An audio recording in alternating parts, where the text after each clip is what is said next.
We Black Americans want to walk in the 21st century with dignity. We want to be truly equal.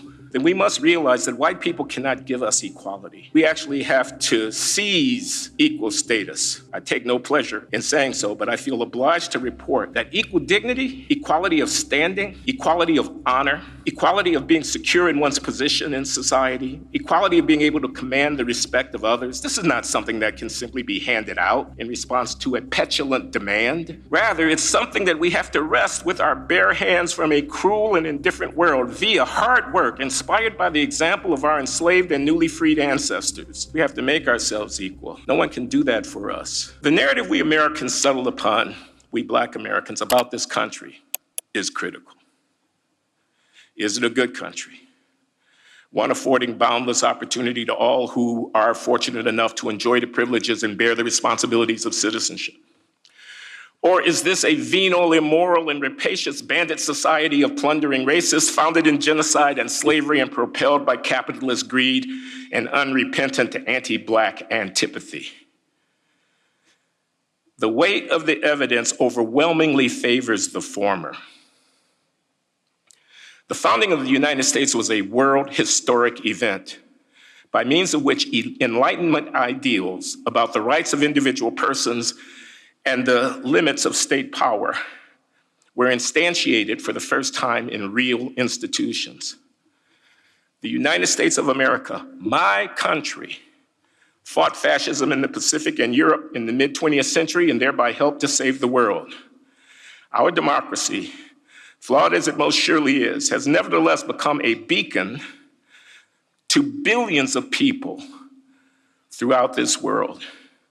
We stood down under the threat of nuclear annihilation, the horror which was the Union of Soviet Socialist Republics.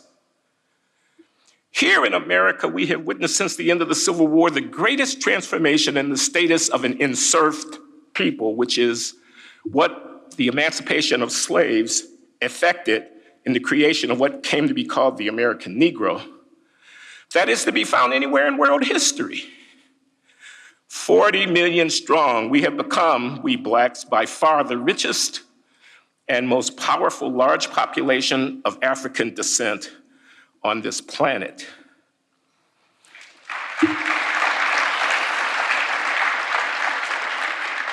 The issue here then is a question of narrative.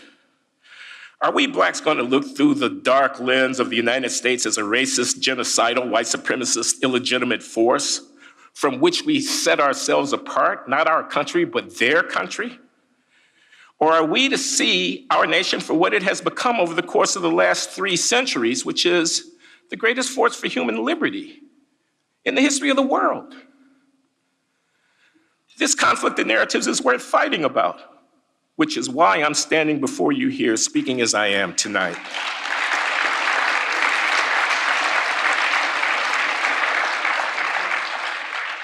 The narrative that we Blacks choose will influence our assessment of certain key periods in American history, of course. There is the Civil War, 600,000 dead in a country of 30 million. The incredible trauma of that event was felt for decades.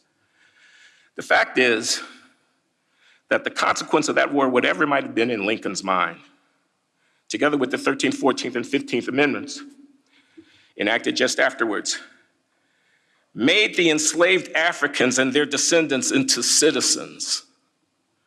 In the fullness of time, we became equal citizens. Should that have taken 100 years? No. Should my ancestors have been enslaved in the first place? No, they ought not to have been. But we must not forget that slavery had been a commonplace human experience since antiquity. Emancipation is the new idea. The freeing of slaves en masse as a result of a movement for abolition. That was the new idea. It was a Western idea. It was the fruit of Enlightenment. It was an idea brought to fruition over a century and a half ago in these, our own United States of America, with the liberation of 4 million of my ancestors. Such an achievement surely would not have been possible without the philosophical insights and moral commitments cultivated in the 17th and 18th centuries in the West. Ideas about the essential dignity of human persons, about what can legitimate a government's exercise of power over its people. Something new was created in America at the end of the 18th century. Slavery was a holocaust out of which emerged something that has advanced the morality and the dignity of humankind, namely emancipation, the abolition of slavery, and the incorporation of African-descended people into the body politic of the United States of America were monumental, unprecedented achievements for human freedom. Look at what has happened in the last 75 years. A huge Black middle class has developed. There are Black billionaires. The influence of Black people on American culture is stunning and has global resonance. Black Americans are the richest and most powerful Black people, as I have said, on the planet. To put it in perspective, there are 200 million Nigerians, and the gross national product of Nigeria is just about $1 trillion a year. America's GDP is $20 trillion a year and more, and we 40 million African Americans have claimed to roughly 10% of it. That is, we have access to 10 times the income of the typical Nigerian. What is more, the very fact that the cultural barons and elites of America, the ones who run the New York Times and the Washington Post, who give out Pulitzer Prizes and National Book Awards, and who make grants at the MacArthur Foundation, who run the human resource departments of corporate America, the very fact that these people have bought in to the woke racial sensibility, hook, line, and sinker, gives the lie to such pessimism that the American dream doesn't apply to Blacks. It most certainly and emphatically does apply, and it is coming to fruition daily. To dismiss this reality is to tell our children a lie about their country. It is a crippling lie, which, when taken as gospel, robs Black people of agency and a sense of control over our fate. It is a patronizing lie that betrays a profound lack of faith in the capacities of Black Americans to rise to the challenges, to face up to the responsibilities, and to bear the burdens of freedom. I have urged conservatives to foster those mediating institutions of community life for non-governmental solutions to the problems of poverty in America. However, in closing, I wish also to stress that it is futile and dangerous for us Black Americans to rely on others to shoulder our communal responsibilities. Here then is my final unspeakable truth, which I utter now in defiance of cancel culture.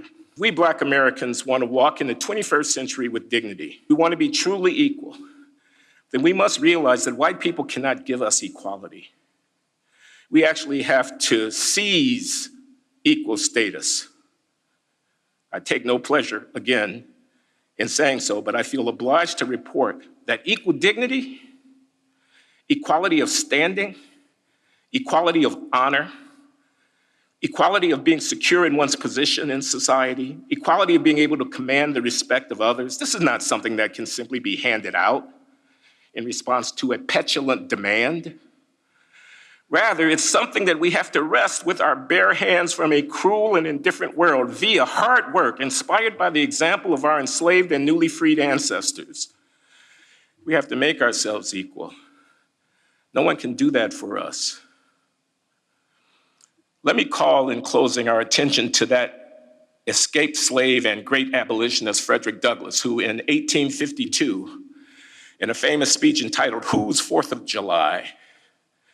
asked America whether he had a stake in the nation's civic inheritance. Douglass was cautiously hopeful about the prospect that the country might be faithful to its founding principles and grant liberty and equality to his people. But he had to plead with his audience to consider the gravity of the circumstance. He had to indict his country for not standing up to its own ideals. That was in the 1850s.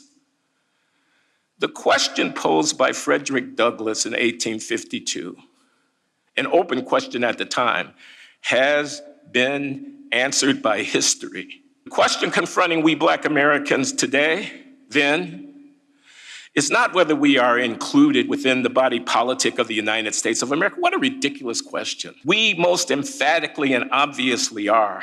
Today's question is not how to end our oppression. Rather, it is, what shall we do with our freedom? What will we make of the enormous inheritance that is our birthright citizenship in history's greatest republic?